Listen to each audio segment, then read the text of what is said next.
지금으로부터 약 700년 전, 당시는 중세 유럽의 어느 도시 한복판에 서 있습니다.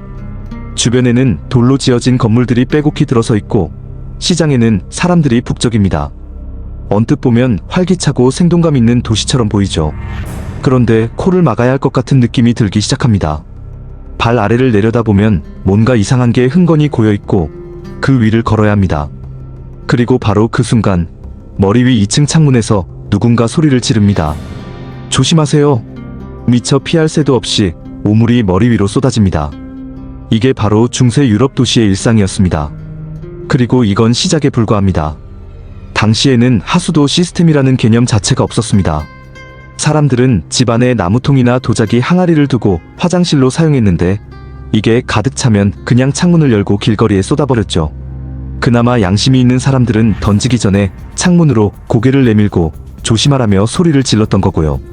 물론 그 소리를 듣는다고 해서 피할 수 있는 건 아니었습니다. 그냥 맞는 게 일상이었죠. 12세기에서 13세기 파리의 기록을 보면 이 문제를 해결하려는 시도가 있긴 했습니다. 도로 한가운데에 물길을 내서 오물을 생강으로 흘려보내는 구조를 만들었고 당국에서는 3주에 한 번씩 청소부를 보내 도로를 치우도록 했습니다. 하지만 이 규칙이 제대로 지켜진 적은 거의 없었습니다. 청소부가 와도 시민들은 여전히 창문에서 오물을 던졌고 길거리는 언제나 말 그대로 똥밭이었습니다. 거기에 당시 도시에서 짐을 나르고 사람을 태우던 수많은 말들이 하루에 배출하는 분뇨까지 더해졌으니 도시 전체가 사실상 거대한 우물더미였던 셈입니다. 그런데 여기서 정말 흥미로운 사실이 있습니다.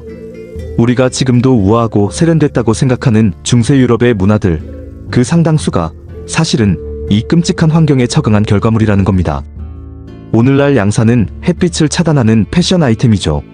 그런데 양산이 처음 등장했을 때의 용도는 전혀 달랐습니다. 위에서 쏟아지는 오물을 막기 위한 방어 도구였습니다. 부유한 귀족들은 외출할 때 반드시 양산을 가지고 나갔고 하인이 주인의 머리 위에 양산을 받쳐드는 것이 중요한 임무 중 하나였습니다. 양산을 들어줄 하인이 없는 평민들은 그냥 오물을 맞을 각오를 하고 다녀야 했습니다. 귀족 여성들의 드레스도 마찬가지입니다. 우리가 미술작품이나 역사 드라마에서 보는 그 넓고 풍성하게 부풀린 치마, 그 드레스의 탄생 배경에도 불편한 진실이 숨어 있습니다. 당시 귀족 여성들이 참석하는 연회나 무도회는 밤새 이어지는 경우가 많았는데 그 자리에서 화장실에 가는 것은 대단히 불편하거나 아예 불가능한 경우도 있었습니다. 드레스를 입고 벗는 데만 해도 시녀 여러 명의 도움이 필요했으니까요. 무도회는 밤새 이어지고 화장실은 멀고 옷은 쉽게 벗을 수 없었습니다. 그래서 여성들은 넓은 드레스 속에서 조용히 볼일을 봤습니다. 당연히 악취도 많이 났겠죠. 그래서 볼일을 본 후에는 향수를 잔뜩 뿌리고 아무 일도 없었다는 듯이 다시 우아하게 춤을 췄습니다. 당시의 향수는 사치품이 아니라 생존 필수품이었습니다.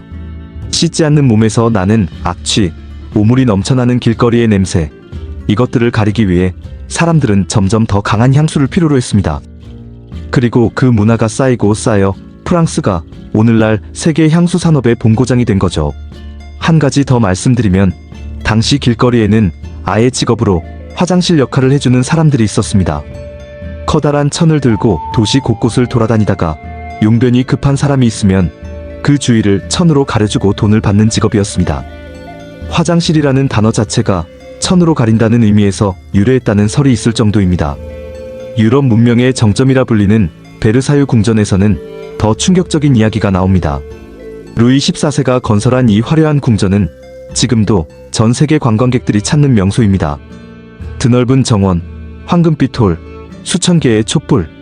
그런데 이 궁전에서 상시 생활하는 인원은 무려 4,000명이 넘었습니다.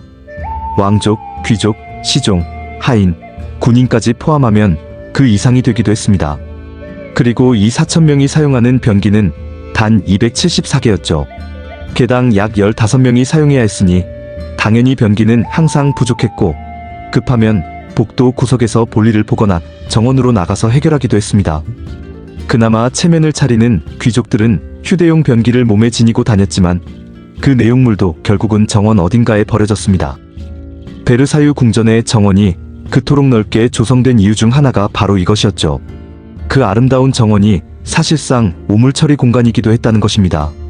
게다가 태양왕이라 불리며 프랑스 역사상 가장 강력한 군주로 기록된 루이 14세는 평생 딱 2번 목욕했습니다.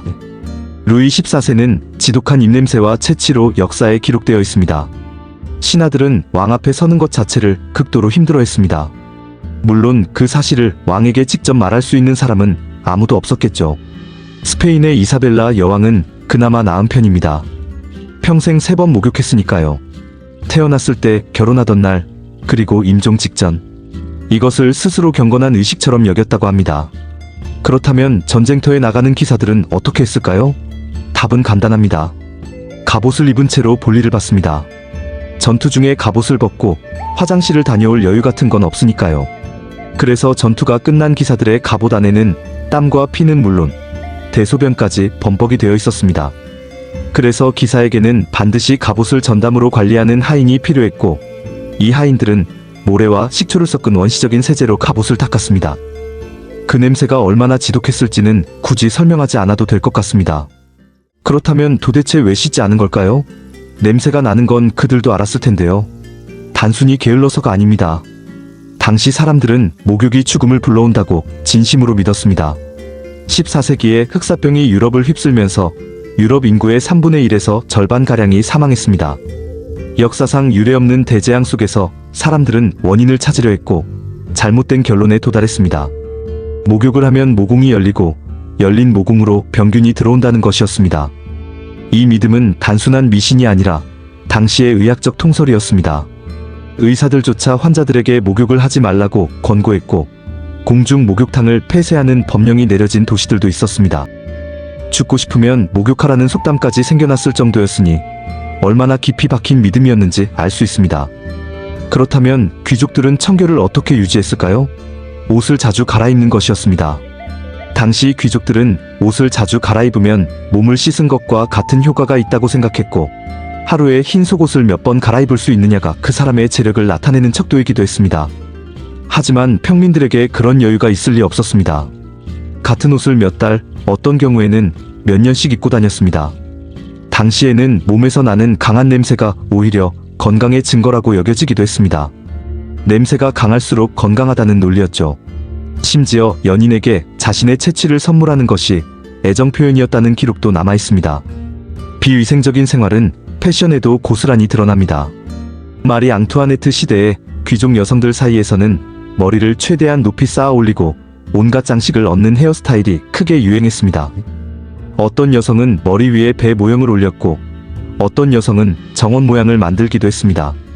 우리가 초상화에서 보는 마리 앙투아네트의 하얗고 풍성한 머리카락, 그건 염색이 아닙니다. 밀가루를 뿌린 것입니다. 얼굴과 목에도 흰 분을 발라 피부를 하얗게 보이게 했죠. 그런데 이렇게 공들여 올린 머리를 감는 일은 없었습니다. 한 번 올린 머리를 몇 주, 심지어 몇 달 동안 유지했습니다. 그러니 당연히 이와 벼룩이 들끓었고 가족끼리 모여 서로 이를 잡아주는 것이 일상적인 시간이었습니다. 귀족들이 실크 소재의 옷을 그토록 선호했던 이유 중 하나도 사실 벼룩 때문이었습니다. 실크는 표면이 매끄러워 벼룩이 달라붙기 어렵거든요. 우아해 보이는 실크 드레스의 실용적 기능이 사실은 벼룩 방어였던 셈입니다. 이 모든 것이 조금씩 바뀌기 시작한 것은 18세기 말, 19세기에 들어서였습니다. 과학이 발전하면서 세균의 존재가 밝혀졌고 도시의 하수도 시스템이 갖춰지기 시작했습니다. 그제야 사람들은 청결의 진짜 의미를 이해하게 되었습니다. 이 변화가 자리를 잡은 건 불과 200년도 되지 않은 일입니다. 우리가 매일 당연하게 하는 샤워, 깨끗하게 물이 내려가는 화장실, 냄새 없는 거리, 이것들은 인류 역사 수천 년 중에서 아주 최근에야 가능해진 것들입니다. 우리가 동경하던 그 찬란한 문화의 뒷면에는 오늘 우리가 이야기한 현실이 있었습니다. 오늘 영상이 재미있으셨다면 구독과 좋아요 부탁드립니다. 다음에 더 흥미로운 이야기로 찾아뵙겠습니다. 감사합니다.